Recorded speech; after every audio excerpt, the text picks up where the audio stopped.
All right, welcome to part three of this lesson on the parent generation of the modern world. 1895 through 1905 are the years we're looking at now. The parent builds for the future. These three PowerPoints together are supplementary material for chapter 22 in the sixth grade textbook. We're looking at how the world is going to go to a truly global war by 1914 and completely reinvent itself after the war in 1918. So that to understand that, you have to understand the mindset of the people who went to war, and you have to understand their mindset. You have to understand their past. So let's just jump right into that right away. 1896, Ethiopia defeats Italy. And the first time in African history in the 1800s era, a African nation is going to defeat a European nation trying to imperialize it at the Battle of Adwa.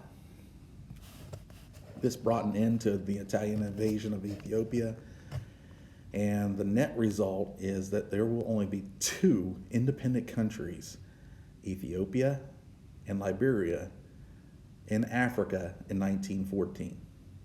The rest of Africa would become a colony of some European country. Now, there were a bunch of different European colonies there, but all of them were colonies of a European country.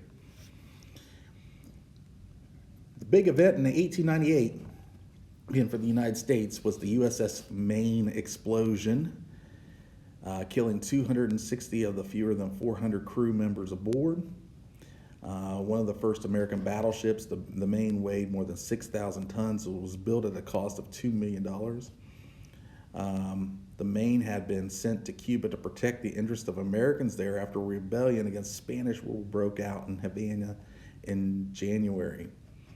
An official U.S. Naval Court of Inquiry ruled in March that the ship was blown up by a mine without directly placing the blame on Spain. Much of Congress and the majority of the American public expressed little doubt that Spain was responsible and called for a declaration of war. Since then, we have actually found out that it was a boiler that blew up. But because of this led to the outbreak of the Spanish-American War in 1898. In 1898, the months of tension lead to war, and President McKinley asked Congress for permission to use military force in Cuba. On August 12th, Spain and the United States eventually would sign a peace treaty, and it would be known as the Tidy Little War later on by Teddy Roosevelt. However, this war was definitely spawned on by a lot of different things. By the middle of April, the USS North Atlantic Squadron had fully blockaded Cuba, a tactic that would be used later in the 1960s against the Soviet Union in Cuba during the Cuban Missile Crisis. We'll talk about that later on in the year, though. But this was our practice run of blockading Cuba. One of the more famous events was the attack on San Juan Hill by the Rough Riders, and the Rough Riders were one of their most famous men in the Rough Riders was Teddy Roosevelt, and he was celebrated by the newspapers and in popular songs. Although Roosevelt and his Rough Riders did distinguish themselves in the battle, Roosevelt was not the only leader of the victories at San Juan Heights. But he's the one that will get the credit in the newspapers, and then we'll make him a war hero for a little bit later on. Spain signs in the 1898 Treaty of Paris the Peace Protocol. The conditions were that Spain should abandon Cuba and cede to the United States Puerto Rico, the Philippines, and some of the smaller islands, and should receive from the United States $20 million for their loss. Now, one of the reasons the United States went to war, today we would call it fake news. Back then it was called yellow journalism. It's often referred to as the first media war. During the 1890s, journalism was sensationalized, much like it is today, and sometimes even manufactured. Dramatic events was a powerful force to help propel the United States into the war with Spain, led by newspaper owners William Randolph Hearst and Joseph Pulitzer. Journalism of the 1890s used melodrama, romance, hyperbole, and to sell millions of newspapers. A style became known as yellow journalism. Yellow journalists like the yellow journal newspapers like the New York Journal and the New York World relied on sensationalist headlines to sell papers. Hearst understood that a war with Cuba would not only sell his papers, but also move him into a position of national prominence. From Cuba, Hearst's star reporters wrote stories designed to tug at the heartstrings of Americans. Today, historians point to the Spanish-American War as the first press-driven war. Today, we tend to watch a war on TV. For example, when the United States fought Iraq, the beginning of those wars, those bombings were on live TV on CNN. The impact of the Spanish-American War was the United States became an equal in perception on a global stage. The defeat of a European power outside of American borders made them prominent, and they acquired new colonies. Ironically, a country that in 1776 declared itself free from an imperialist power is now an imperialist power.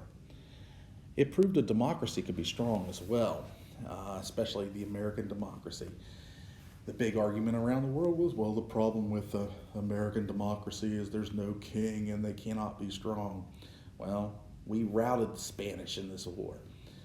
And the fighting style of the Spanish-American War would be very influential and would be a groundbreaking event around the world. You look at these pictures on this slide.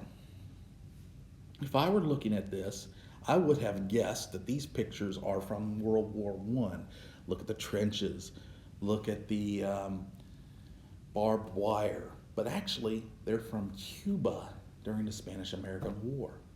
And this is our second run at fighting a war in trenches. So when we get to World War I, while the rest of the world, that's their first war in trench warfare.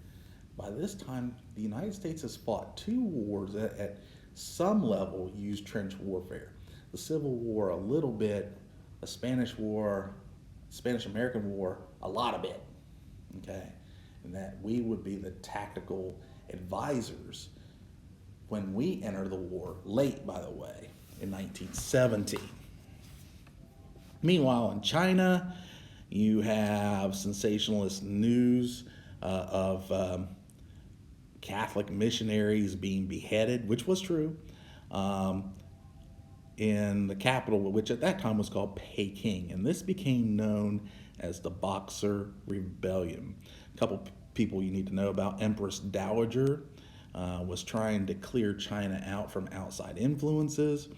But eventually, European powers would win, and the Empress Dowager would flee Peking, never to have power again. 1900, one of the largest hurricanes in American history hit Galveston, Texas. Galveston in 1900 was one of the major cities along the Gulf Coast. Today, it's still an important city, but not like it was in 1900.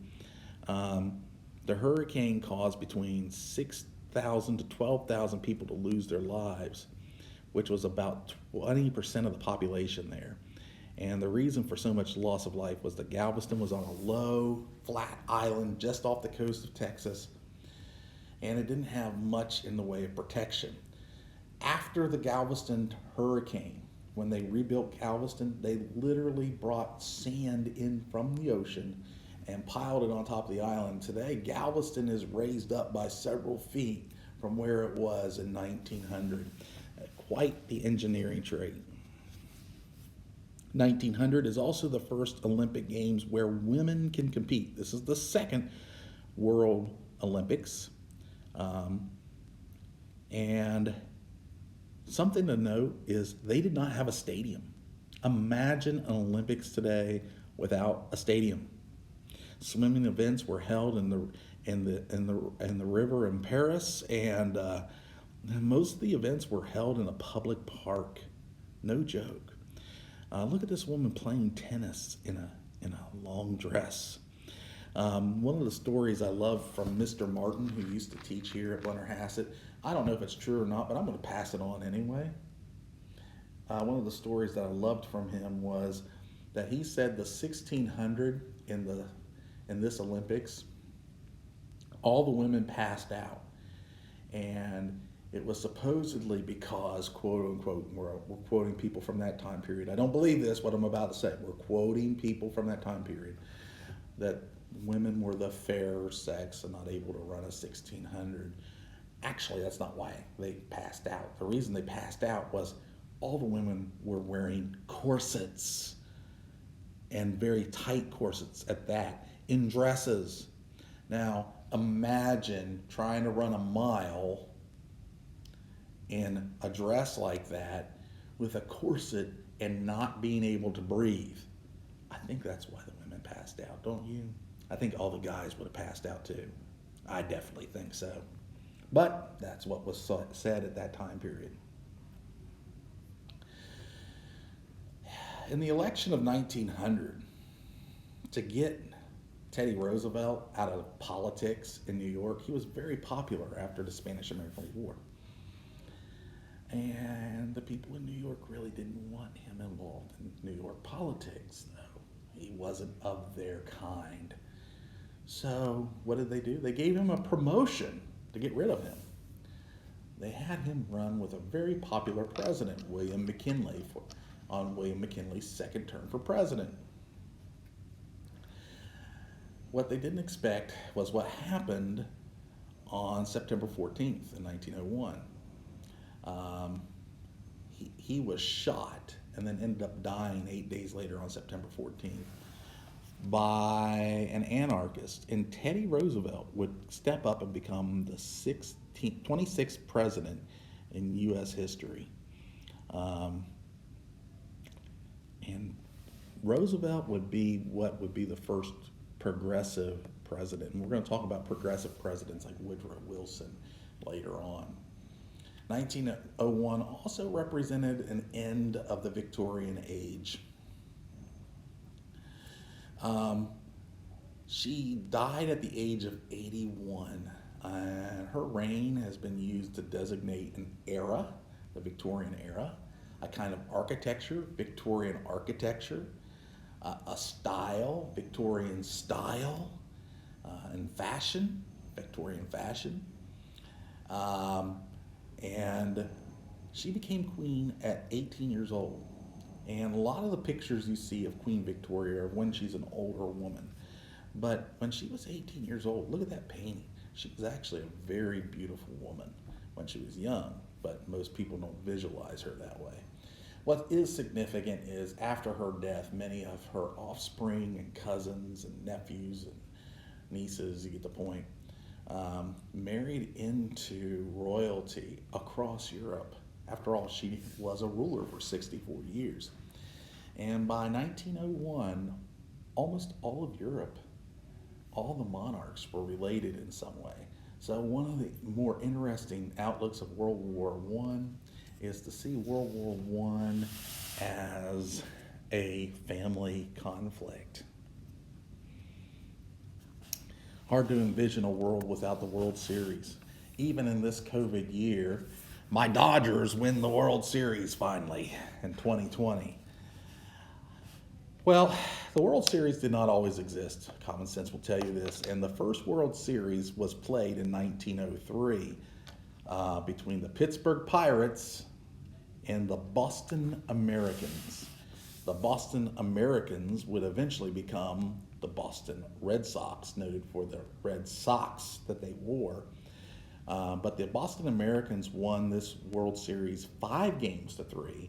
It was a best of 9 series, not a best of 7 series like World Series are today. And it was pretty much a highly anticipated event, and it has become a tradition ever since then. Also in 1903, the Ford Motor Company starts. Henry Ford had a concept known as the assembly line, and the assembly line would literally, every person on that job had one part to put on a car, one part, and the cars would go down the assembly line, and the next person would just put the next part on the car, and they would just do that over and over and over and over. By doing this, he was able to make a series of cars known as the Model A and the Model T. The Model T would eventually revolutionize the automobile industry. Now, Henry Ford didn't believe in making all the cars different. He created interchangeable parts, and we still use this today. Today, if your car breaks down, you put a new part on it. They don't have to hand make a new part. They literally have a part to take the old part off and put the new part on. But Henry Ford even did this to an extreme. When they asked if he was ever going to have different colors for his car, Henry Ford replied, "You can have any color you want as long as it is black." And Model T black was the famous color of those vehicles. By the way, when I was riding through town the other day, somebody was driving through town with a Model T. If you see a Model T driving about, that car is over 100 years old. Admire it. It is a marvel. In 1904, Britain and France, who were traditional enemies, we talked about this in the French and Indian War and the American Revolution and the War of 1812 and on and on and on. All of a sudden, these traditional enemies sign an agreement that they're going to protect each other if they get attacked by Germany. And this became known as the Entente Cordiale. Now, there's a whole bunch with it. What I want you to know is it opened the door to an alliance against Germany in 1914, when World War I begins. 1905. In many of your large cities, you have Nickelodeons open. Now, many of you watch the television station Nickelodeon, and it's a kids' channel today. But Nickelodeons were silent movies, and in 1905, most people had never seen one. Now, across America, you had theaters, sometimes in the dark alleys of towns, begin to develop, and they would show silent movies for 5 cents a piece to go to. And you could watch a double matinee for a dime. You can kind of see it down there in the sign if you're really paying attention to it. You got to watch 2 movies. These movies generally weren't very long. They tended to be 20 to 30 minutes long, tops. And there was no sound with it. So what they would do, if you look at the sign that says pipe organ, you would have people playing a pipe organ. So organists became popular as well while the movie was playing. And as they were watching the movie, they would dun dun dun dun, okay? Background music in the movies became a theme that would eventually stick with modern movies. It's hard to think of a modern movie without background music in it displaying the mood. Think of a scary movie.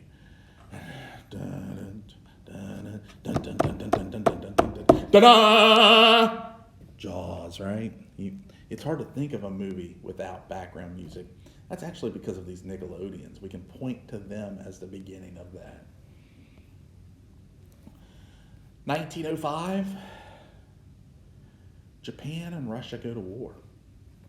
At the time, the rest of the world hadn't figured out that Russia really wasn't that strong of a military power. After all, a century before, Napoleon had tried to attack Russia and lost handily. And so Russia was seen as they had the largest army in the world, and they seemed to have all the pieces necessary. But Japan had become this mechanized war machine by 1905. This country, which in the 1860s wasn't even allowing outsiders in and had not had the Industrial Revolution yet, by 1905 has one of the most advanced armies and navies in the world. And to Russia's embarrassment, Japan wins. And this shows the rest of the world that Japan is a world power. All right, real quick, let's just take a look at these 1905 statistics. What was life like? The average life expectancy in the United States was 47. I'm about to turn 47. Only 14% of homes in the United States had a bathtub. Only 8% of homes had a telephone. A 3-minute call from Denver to New York City could cost you $11 in that money of that time period, which would be about $120 today. There were only 8,000 cars in the United States in 1905. That's only 115 years ago. That's not that long ago. The maximum speed limit in most cities was 10 miles an hour. Alabama, Mississippi, Iowa, and Tennessee were each more heavily populated than the state of California. Today, California is by far the most populated state.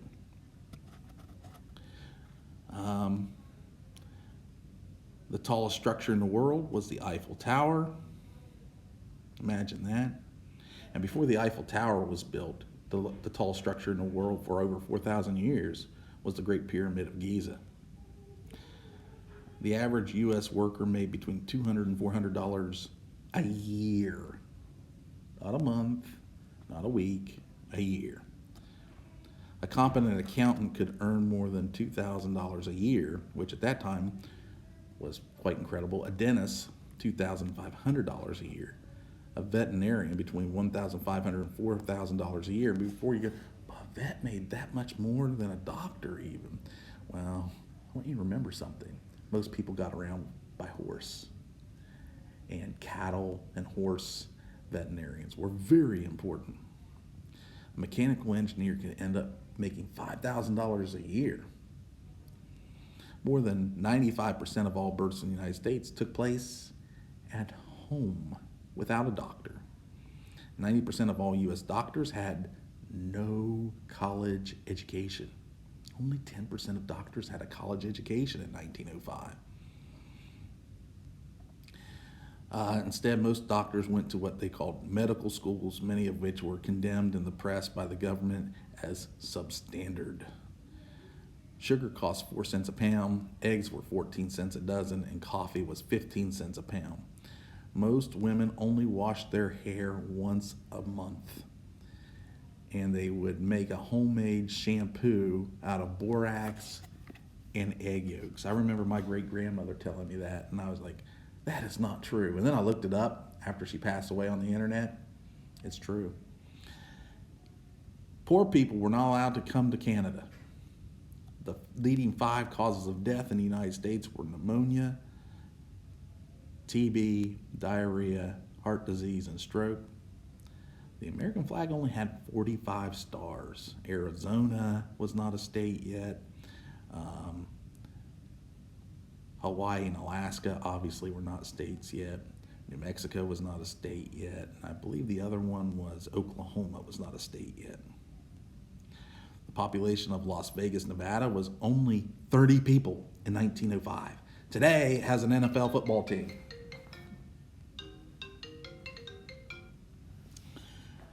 Crossword puzzles, canned beer, and iced tea hadn't been invented yet. Now, people drink tea, but not iced tea. There was no Mother's Day or Father's Day. 2 out of every 10 U.S. adults couldn't read or write. That's 20%. Only 6% of all Americans graduated from high school 115 years ago. Today, a high school diploma won't even get you a really good job. You gotta go on to college. It was legal to put marijuana, heroin, or morphine in local drugstore medicines. In fact, Coca-Cola had cocaine in it. Yep. 18% of households in the United States had at least one full-time servant or domestic help. There were about 230 total murders in the United States in the year 1905. Only 230 were reported. Now try to imagine what it will be like in another 120 years. How much is the world going to change? There's going to be some good changes and bad changes, but we see the world changing quickly. The world was changing quickly right before these people's eyes, and by 1914, you're going to have World War I. All right, guys, that's a lot to take in and soak in, but I appreciate you guys watching this, and have a wonderful Thanksgiving, guys. All right, bye.